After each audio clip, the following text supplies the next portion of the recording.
శరీరము, ప్రభు గార్చిన రక్తం విషయమై మనం హెచ్చరిక చేయబడతాం.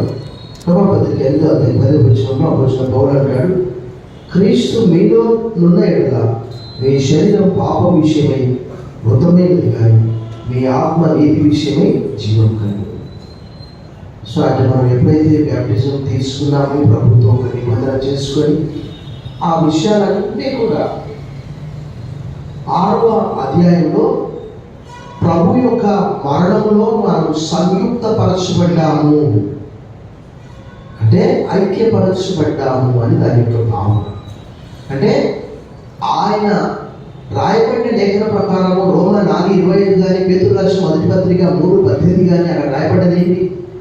ఆయన మన అపరాధము నిమిత్తము అప్పగింపబడి మన నీతిమంతులుగా తీర్చిదిద్దడానికి తిరిగి లేపబడ్డాడు. సో పాపముల విషయమై ఒక్కసారి ఆయన అప్పగించబడ్డాడని కూడా పేతురు చెప్తారు. అదే మాట 3:18 చెప్తారు. సో ఇక్కడ 6వ అధ్యాయంలో చూస్తే మనందరం కూడా మన పాప స్వభావాన్ని మనం సిలువ వేసామట.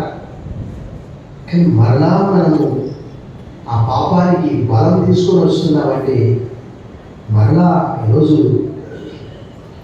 చర్చెస్ చూస్తే 1, 2, 3, 4 కాదు 10 అయినా ఆశ్చర్యపోవాల్సిన అవసరం లేదు. క్రీస్తు శరీరం విభజించబడుతూ ఉన్నది. కారణం ఏంటంటే వారితో ప్రభువు లేడు.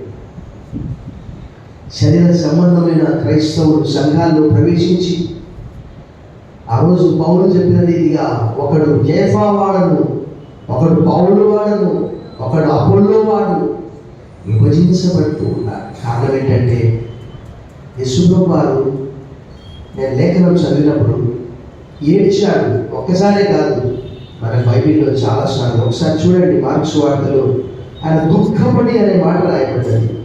మార్క్స్ వార్త 3వ అధ్యాయంలో ఇలా రాయబడి ఉన్నది. మార్క్స్ వార్త 3వ అధ్యాయంలో ప్రభు దేనికి బాధపడ్డాడు చూడండి. అక్కడ ఎందుకు దుఃఖపడ్డాడు ఆయన అంటే 5వ వచనంలో ఆయన వారి హృదయ కాఠిన్యములకు దుఃఖపడి. అక్కడ ఒక వ్యక్తిని బాగు చేస్తున్నాడు, వారికి ఇష్టం లేదు. విశ్రాంతి దినమందు మేలు చేయడం ధర్మమా, కీడు చేయడం ధర్మమా ఆయన ప్రశ్నిస్తున్నాడు. దుఃఖపడి మళ్ళీ ఏం చేశాడు ఆయన? కోపంతో వారిని కలియ చూచి. ఎందుకు దుఃఖపడుతున్నాడు? అని ఈ వ్యక్తికి ఇంత బాగలేదు, నేను బాగా చేస్తాంటే వీళ్ళకి ఇష్టం లేదు. అదేంటో లేదు. కొన్ని సంఘాలు అలా ఉంటాయి. ఆ సంఘాల పట్ల ప్రభు దుఃఖపడుతూ చేయవలసింది చేయక, అక్కడ అన్నాడు కదా మత్తయి సువార్త 23:25 వచనంలో వారితో చెప్పినటువంటి ఆ మాట నిజంగా మనకు కూడా ఒక మెలకొలుపులాగా. అయ్యో వేషధారులైన శాస్త్రులారా, పరిచయాలు, మీరు గిన్నెయు పళ్ళెమును వెలపట శుద్ధి చేయదు కానీ అవి లోపల దోపుతోను అజితేంద్రియత్వంతోను నిండి ఉన్నది. కానీ కనిపించట్లేదు అది.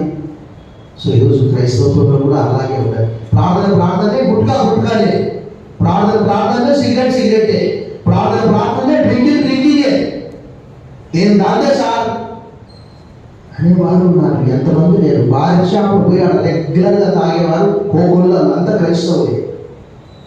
ఇంకా మళ్ళీ యేసుప్రభు వచ్చి మళ్ళీ సిలువలు పడతాడా? అందుకే పౌలు అన్నాడు కదా, ఇంకా తీర్పు కొరకు ఎదురు చూడాలి. తప్పకుండా అది 10వ అధ్యాయము హెబ్రీ పత్రికలో ఆ 27, 28 వచనాల్లో రాయాలి. జీవం గల దేవుని చేతితో పడ్డ వారు బహుభయంకరం. ఇప్పుడు దర్జాగా ఉండొచ్చు, కానీ ఒక సమయం వస్తుంది. ఆ సమయం అది ఏ మాస్టర్ గారు, ఏ సగటు ఎవరు కాపాడు. కాబట్టి ప్రతి వారు పరీక్షించుకోవాలి. హార్ట్ మరణాలు ఎందుకు సంభవిస్తుంది? ప్రభు ఆజ్ఞకి లోపడినందుకే. కాబట్టి మనల్ని మనం పరీక్షించుకుందాం, పరిశీలించుకుందాం, ప్రభువుకు లోపడదాం.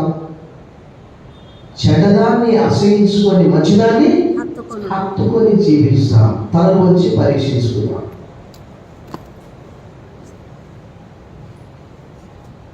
ఇది మీ కొరకు పిలువబడిన నా శరీరము, నన్ను జ్ఞాపకం చేసుకోవడానికి దీన్ని చేయండి